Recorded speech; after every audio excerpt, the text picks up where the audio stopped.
Aujourd'hui, je vais vous raconter l'histoire de Maria Goretti, un de mes modèles. J'ai lu son histoire quand j'avais 10 ans et demi. J'étais juste nouvelle à l'école secondaire, à Tournon, c'est une école catholique. Et on nous donnait des petits livrets qui racontaient la vie des saints. Et j'avais choisi celui-là parmi d'autres, dont Sainte-Claire.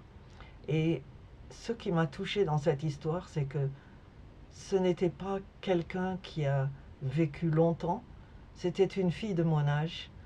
Et j'ai trouvé cette histoire vraiment terrible. Cette jeune, même pas une jeune fille, elle était préadolescente, elle était née en 1890 et elle est morte à 12 ans. C'est une jeune fille italienne qui a été assassinée par un jeune voisin qui voulait abuser d'elle. Et on a décrit ça comme le martyr de la pureté.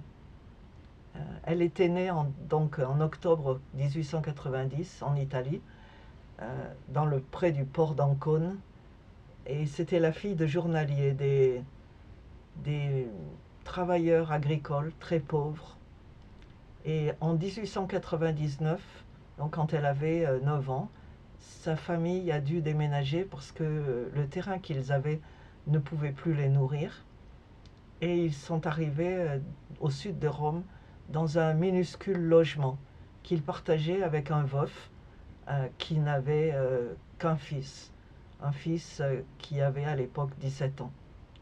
Peu de temps après, Maria va perdre son père, emporté par la malaria, qui tuait à l'époque beaucoup de gens dans le sud de l'Europe.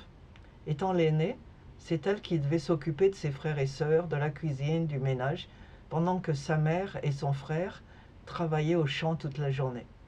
Le propriétaire avait fait signer un contrat d'embauche à tous ces villageois et ils devaient travailler dur. Elle a maintenant 11 ans et elle paraît plus que son âge.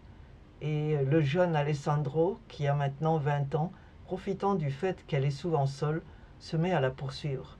Et il veut absolument s'emparer d'elle sexuellement. Mais la fille ne veut pas parler de ça à sa mère pour lui donner d'autres soucis. Donc elle se réfugie dans la prière et elle veille à ne jamais se trouver seule avec ce garçon. Mais en 1902, en juillet, vers 15 heures, elle reprise une chemise sur le palier de l'escalier. Elle est seule avec sa petite sœur Teresa qui dort. Et Alessandro arrive et la traîne de force à l'intérieur, dans la grande cuisine. Et elle se débat, et criant Alessandro, laisse-moi, Dieu ne veut pas ça, si tu fais ça, tu vas aller en enfer. Et le gars essaye absolument de la violer, et quand il voit qu'il n'y arrive pas, vexé, fou de rage, il l'étrangle et saisit ensuite un poinçon de 27 cm de long et la frappe à 14 reprises. Alertés par le bruit, les voisins interviennent, on la transporte à l'hôpital, mais malheureusement, elle va mourir le lendemain. Et ce crime a beaucoup frappé les gens à l'époque parce qu'elle était si jeune. Et les journaux insistaient sur son innocence, sur sa virginité. Et son meurtrier a été condamné à 30 ans de prison.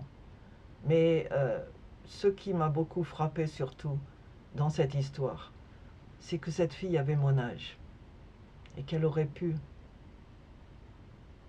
ça aurait pu être moi. Et qu'elle a vu la mort en face et elle n'a pas hésité. Elle n'a pas dit bon ça va, fais ce que tu veux. Comme beaucoup d'autres filles l'auraient fait, comme beaucoup le font.